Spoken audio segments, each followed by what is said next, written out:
Here at Marquette University, we have so many amazing scholars researching, writing, and teaching about gender issues. And these gender scholars work in a wide range of areas and disciplines from across our campus. Recognizing this, the Institute for Women's Leadership is excited to announce the launch of our Research Spotlight series. Our goal for the series is to highlight some of the wonderful gender-related research being done on campus and with partners beyond its borders. Each month, we will showcase one scholar in a recorded video discussion. And during these discussions, we will hear about their research and the sometimes personal stories that led to it. I think you'll find these conversations as enlightening as I did, and I do hope that you'll tune in. Hello, everyone. Welcome and thank you for joining us for this episode of the Research Spotlight series hosted by the Institute for Women's Leadership. Our goal for the series is to shine a light on some of the phenomenal gender scholars at Marquette University and the incredible work that they're doing. I am Dr. Jenica Webster, co-director for the Institute and associate professor in the College of Business. And today we have with us Dr. Stephanie Rivera Berruz, who is an assistant professor of philosophy here at Marquette. Today, she's going to share with us some of her research in the area of Latin American and Caribbean social and political philosophies and their intersection with Latin American and Caribbean feminism. So welcome, Stephanie. Hi, thank you so much for having me. So before we get into your research, can you just tell us a little bit about yourself? Yeah, absolutely. So I was born in San Juan, Puerto Rico, and I lived in Puerto Rico until I was 15 years old, at which point I immigrated to the United States. And slowly moving away from the equator. But I note that as a kind of important piece of my personal background that influences, I think, a lot of my research interests, right? And the fact that I've lived and migrated to lots of places, I think has also influenced quite a bit the types of research interests that I have formed over the course of the years. Let's see, what else can I share with you? I'm an avid dancer of Latin dance. Pre-COVID and post-COVID, of course. But so yeah, on my spare time, I like to dedicate a lot of time to that practice in particular. Really enjoy traveling. I think this is one of the hardest things this year has been for me, not being able to travel nearly as much. And other than that, what else can I share with you? Big fan of cooking also. So I've been learning how to concoct different recipes. I think that might also be part of the COVID effect. Is that just during COVID? Because I know a lot of people are picking up this hobby during COVID. It was a hobby before, but now I have more time. Of course, of course. So I'm curious to learn a little bit more about your research. So can you provide us with an overview of your research program? Yeah, so my research sits at the intersection, I would say, between Latin American and Caribbean philosophies, and more broadly speaking, the philosophies of race, gender, and sexuality. And so what this means is that I'm generally speaking concerned with issues that look at the dimensionality of the relationships between race, gender, and sexuality as they come up or emerge in different geopolitical landscapes. For me, the target has been, as of late, the Caribbean, but more broadly speaking, Latin America included as part of that conversation. And then from the context of the United States, I'm also really interested in what Latinas and Latina scholarship has produced to shed further light on the complexities of these relationships.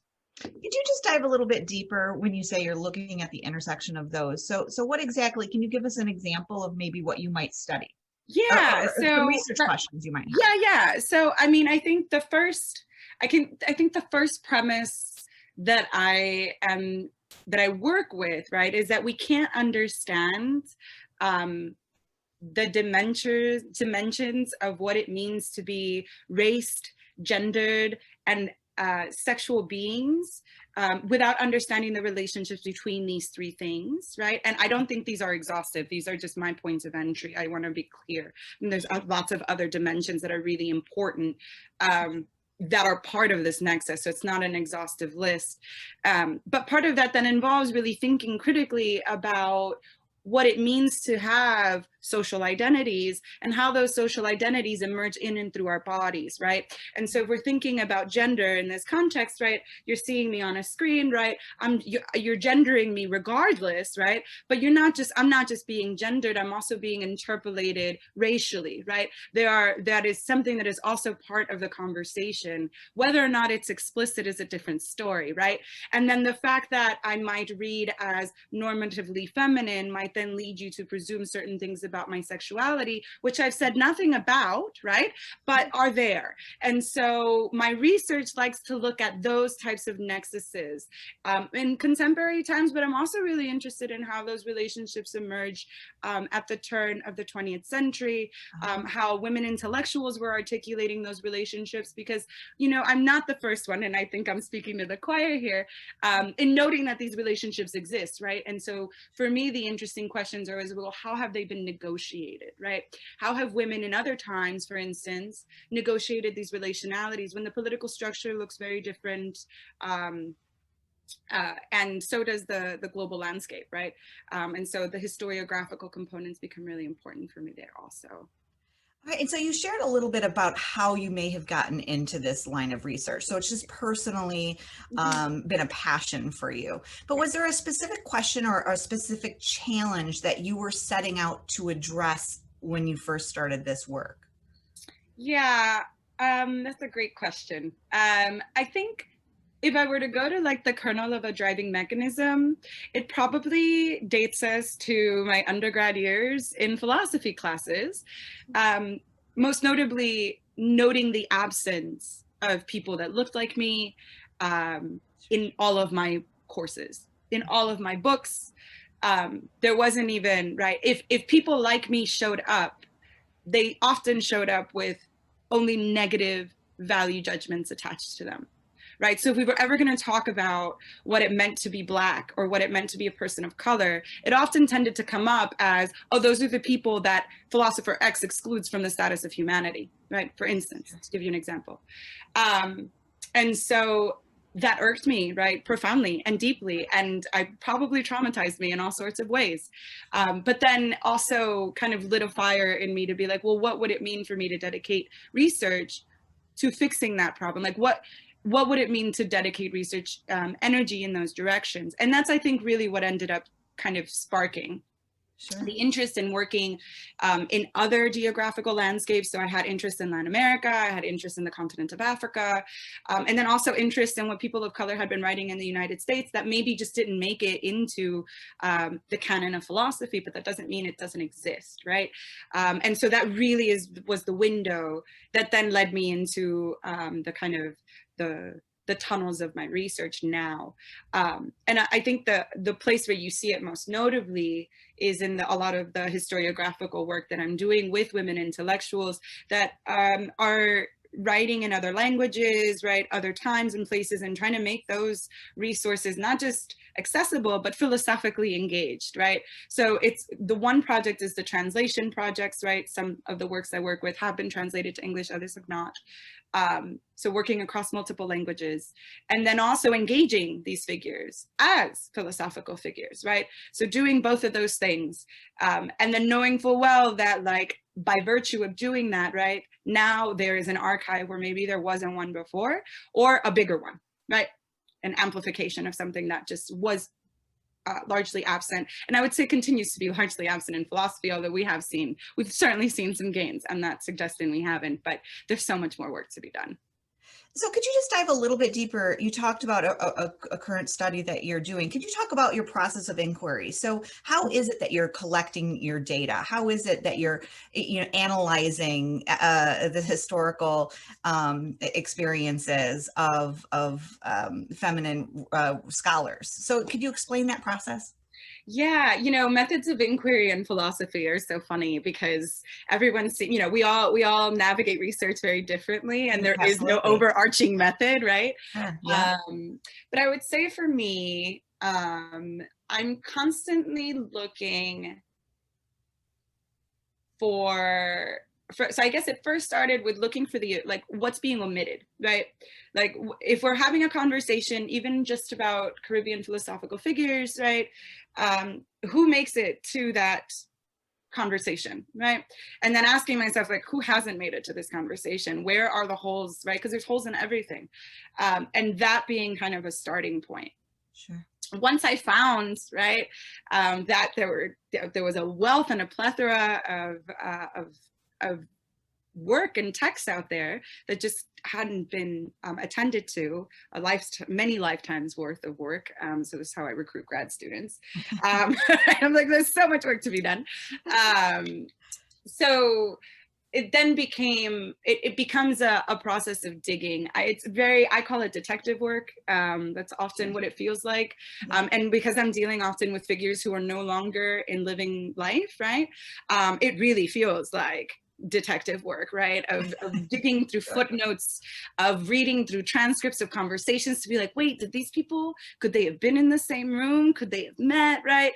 And so it really turns into kind of a detective work for some kernel of truth of something, right?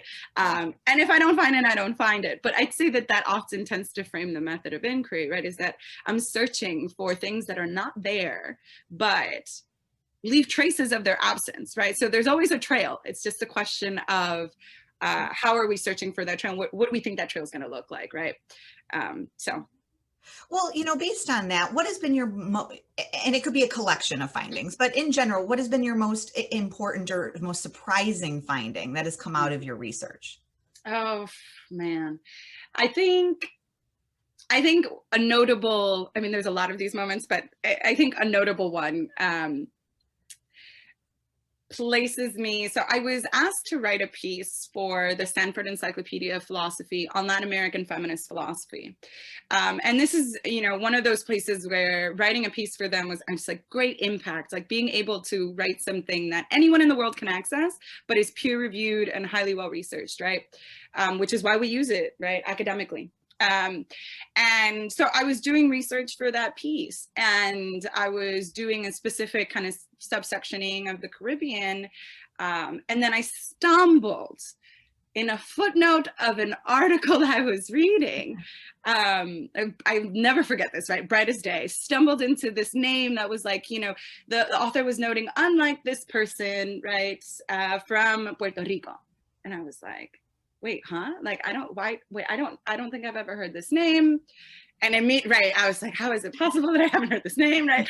And so I started digging, right? And I think that article lost like a solid week's worth of research just to this other, like, so the woman I stumbled across, her name is Luisa Capetillo. So if you've read a little bit on my research, she's actually the one who's gotten most of my attention lately.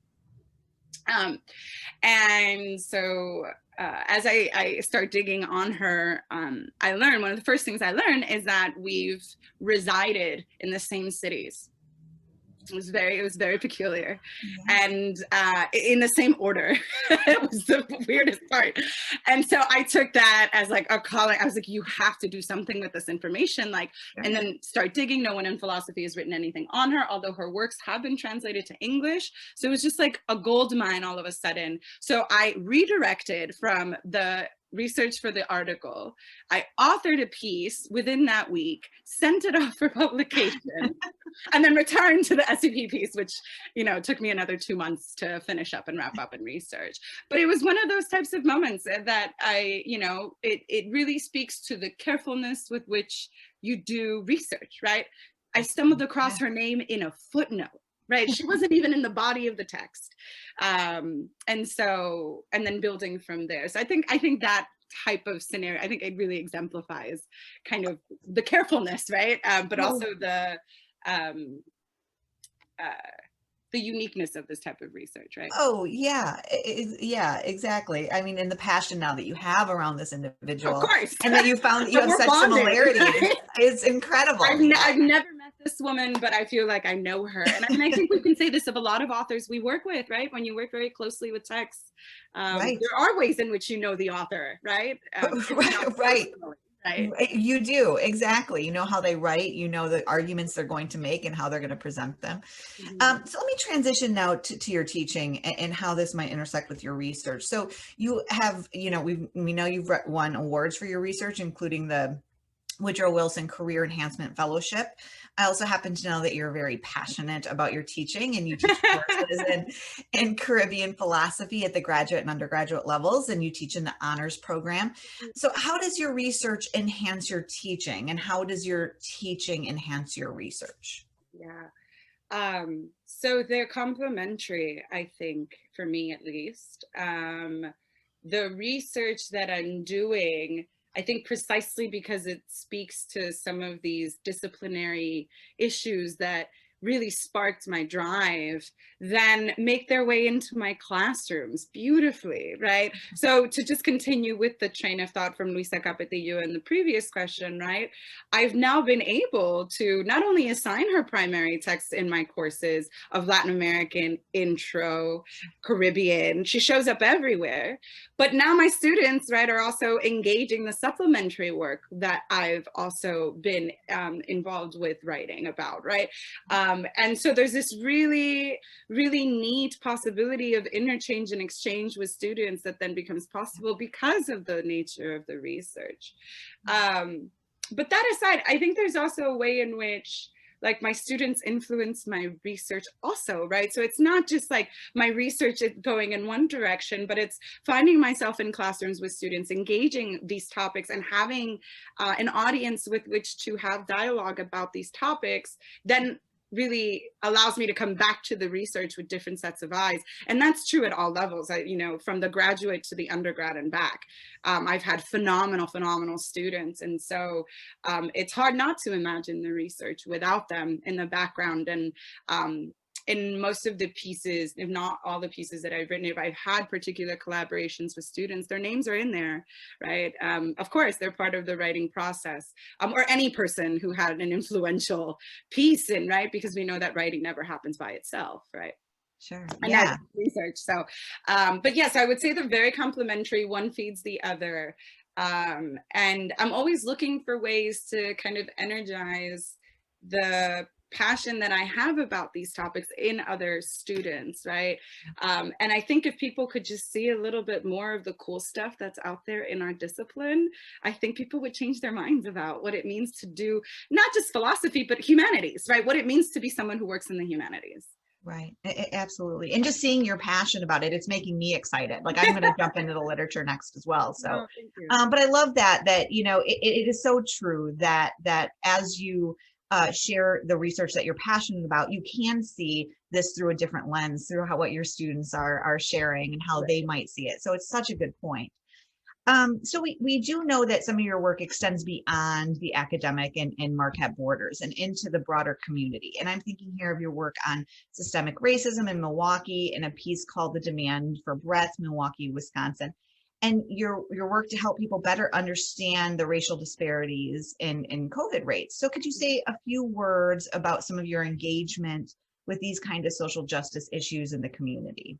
Sure. Yeah, so it's such a big question because it's like it seeps into everything. I guess maybe the root of it is probably found in the fact that I think philosophy, whatever it turns out to be, right, not definitions aside, is grounded in practice.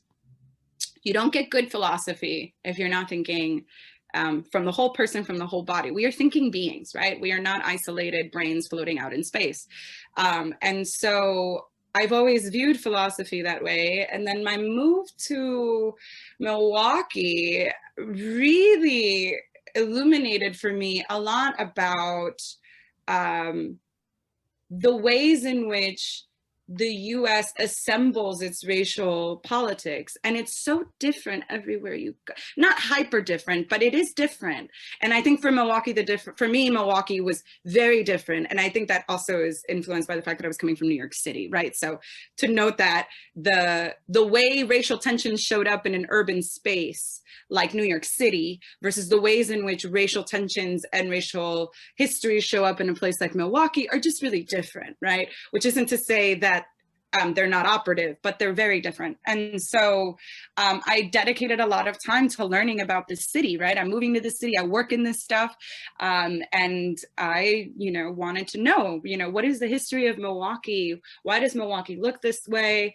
And also finding myself moving through this city and people being very shocked by meeting me, right? I was having a lot of experiences that in New York were really just not, they weren't very present when I moved here. And so that also fueled my kind of need for like, oh, there's something very interesting happening here, not necessarily good, but certainly interesting that is worth exploring further. So I had done a good chunk of research, and then, and I had the general interest, and then COVID breaks out. And then combined with the murder of George Floyd, right? And so these two things this particular year really stopped me in my tracks of like academic rootedness, right? Because we're so taught to think that we write for this internal system. And the only thing I could do in those moments was write the pieces that I ended up writing. And I ended up writing like three, I think, throughout the whole summer, because everyone around me seemed to be asking questions about the relationships between COVID and race and ethnicity. And then all of that foiled in the wake of the murder of George Floyd. And I was like, I know exactly what's going on here. I can tell you exactly, I can tell you how this is gonna go, right? And often feeling like I was the only screaming person in a room being like, you guys. But I then found outlet in this other type of writing that I just was like, this is the only thing I can do. And if it works, it works. And if it doesn't, it doesn't. But, and so the writing then fueled concern for trying to show, right, how the COVID-19 situation and the global pandemic really crystallized the systemic issues that this particular city had, right? Because I wanted to be very, very localized, because we know that COVID affects differently depending on the disparities, right? And how those disparities are produced. And so that was really the impetus for writing them. And then it led to further advocacy as I was also very actively participating in the marches during the summer. And we were, collectively trying to spread a message about the fact that, what it means to think about a world with racial justice involves all people of color in the city of Milwaukee. And that itself is a tall order in a hyper-segregated city. And so how to tell a narrative that shows people, look, we're actually way more linked than you think we are. And part of the reason we don't think we're linked is because this is produced, right? We're segregated, but it's a produced segregation. And so how can we start building bridges in the other direction, right? Because otherwise we will die, right? And that the depth of the feltness of the death that we were experiencing, particularly during the summer, I think made it even graver, right? Because the first communities to be hit with the largest plagues of death in this city was the Black community. And now, right, when we look at the way it's spread, it's the Latinx community of Milwaukee, right? And in terms of rates of who's being affected, but also who is able to survive, right? That has now become part of the conversation, is who has access to the medical care to survive, whereas who does not. So could you dive in just a little bit more into these pieces that you wrote? So what were the central theses of these pieces? Mm-hmm. And what did you want to come out of them? What was your main message? Mm-hmm. So with the demand for breath, that piece was actually authored. It was authored right as Milwaukee, and I think this is in there, had just lifted its ordinances to open restaurants and bars. And just in time for what I believe was the 4th of July, or around the 4th of July, like that time. And, everyone had been locked up and all this stuff, right? And then the marches were happening simultaneously, both in Milwaukee and in other cities across the US. Mm-hmm. And there was so much clamor about, you know, oh, well, we're going to open bars, but there's people out there marching. Like, there's people out there, like, what, you know, almost trying to compare them in these ways that just to me seemed not just incomparable, but really unethical, right? Because they're, you know, the focus here is very different. And so that was really the driving force, was to say, look, like, the reason that people are out here, right, the reason I'm out here, right, is because, right, the conditions that we find ourselves in are highly oppressive, and COVID is just crystallizing those. So, you know, opening up businesses is only going to make things worse. Why? Because our essential workforce, right, those are the people, Yes, absolutely. Yeah. right, that are in this city, particularly predominantly people of color, right? And so what, you know, me being like, this is what's going to happen. So when you think about people marching on these streets, it's, you know, there's a lot at stake here. And we are marching or trying to send a message that really tries to awaken that sensibility, right? That this is a fight for life, literally, in every sense of the word, right? And if you cannot see that, right, something has gone terribly wrong. Right. So Yeah. that was the thrust of that particular piece. I had co-authored one with a statistician who was formerly on staff at Marquette, also during the summer. And that one was largely targeting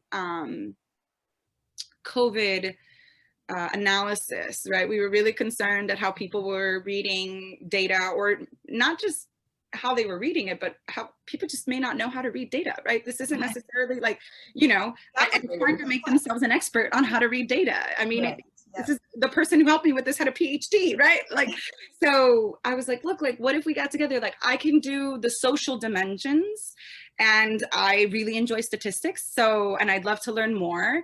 And you can do all of the analysis, like the number stuff, and let's see what we come up with. And so that was where that piece came from. But we were really just concerned, and we wanted the people around us to have better lexicon, right? Again, because people were dying at alarming rates. People were getting sick at alarming rates. I mean, they still are, right?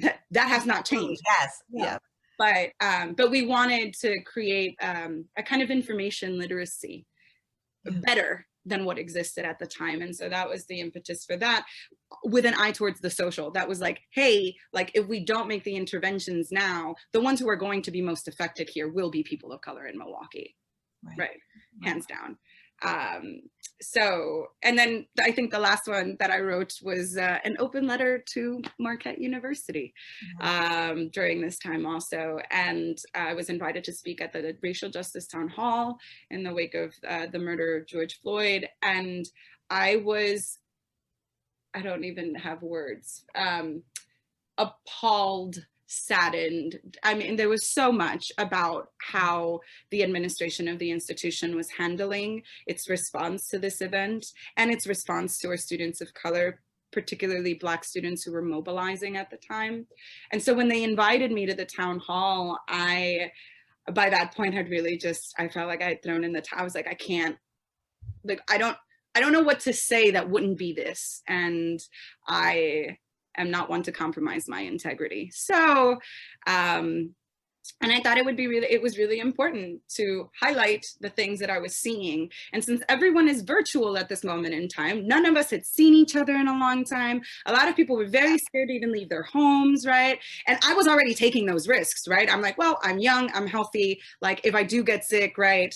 I have resources, I have insurance, right? I'm a very privileged subject in this conversation.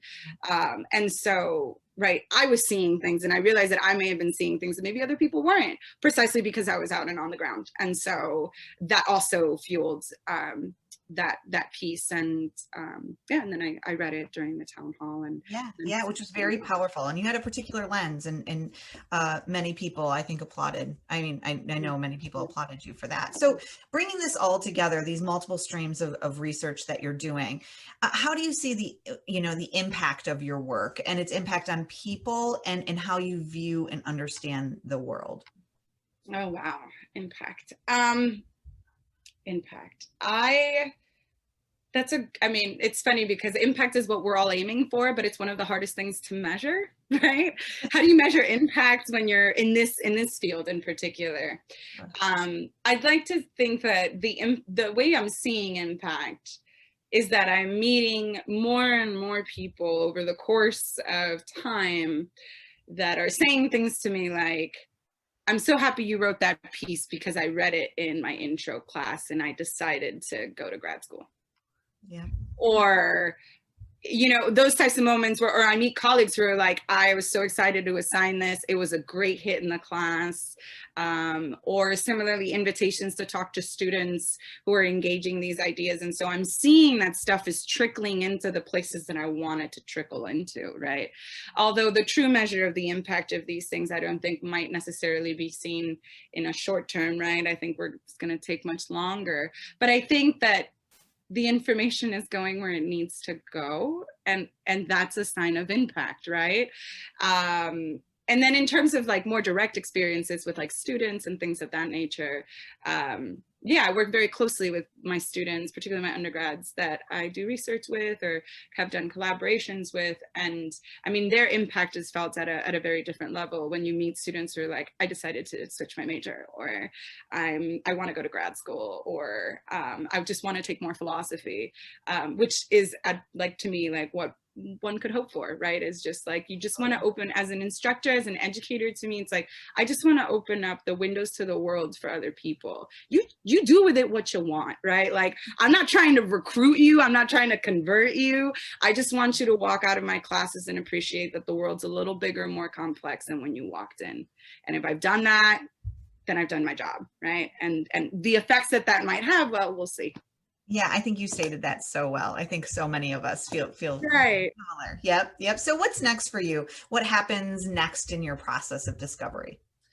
What's next? Oh, it's so hard to imagine what's next right now in the middle of this pandemic situation and like one thing. But so I'm about to go up for tenure. So that's an exciting piece of you know, moment in one's career. It is. Really, really turbulent times to be going up for tenure, but you know, this is when it has arrived.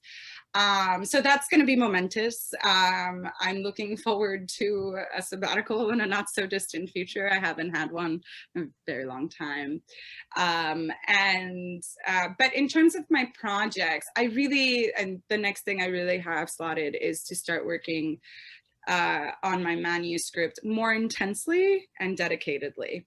So I am trying to, in light of some of these women intellectuals I've been engaging, I'm trying to stage a conversation between all of them. Although they never met, I want to put their ideas in conversation with each other to see what that kind of illuminates for us philosophically in terms of the meaning of freedom, the meaning of justice, right? But from these kind of marginalized and perspectives, right? Or perspectives that are not often taken to be centered.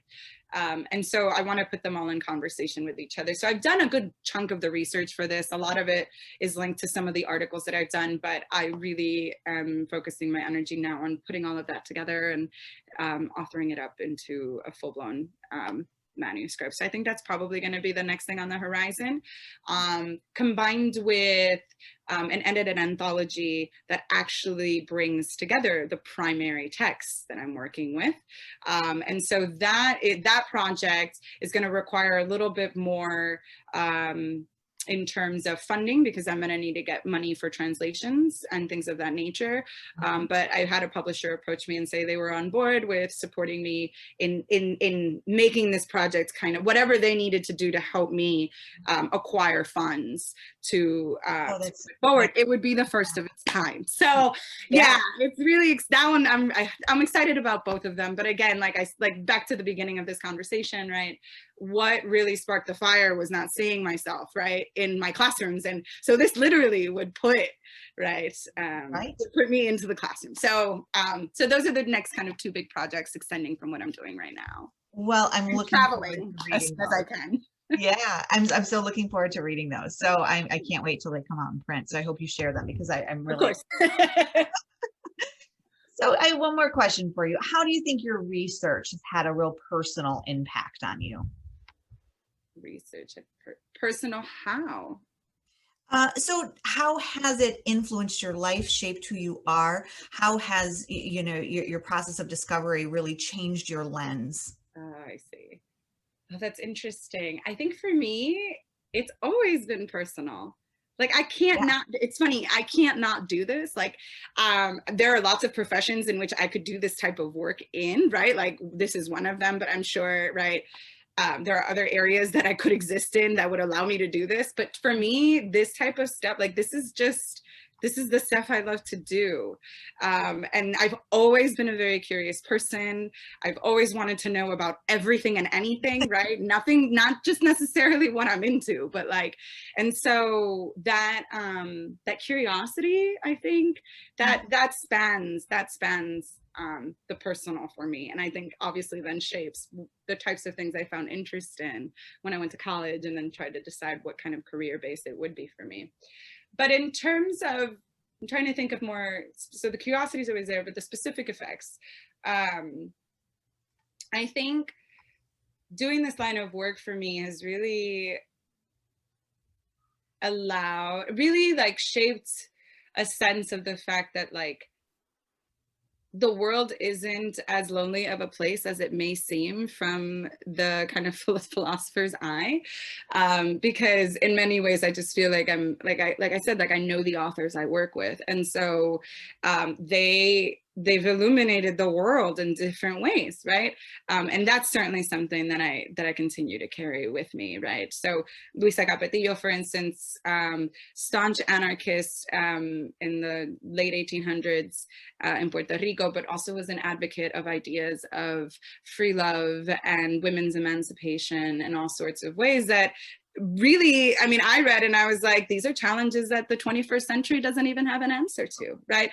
And so, you know, the institutionality of marriage, right? Things of that nature were of concern to her. And reading them, right, then of course helps to me reflect on like, well, am I invested in these things? Why am I invested in these things? How have I been taught to invest in these things, right? And then that I think certainly carries forth. Well, thank you so much. I think you said that so eloquently. So, Stephanie, it's been so wonderful to have this opportunity to talk with you. Thank you so much for joining us today to talk about and share with us your amazing research, your important insights. And thank you all for joining us. We hope you will join us for our next episode of the Institute for Women's Leadership Research Spotlight.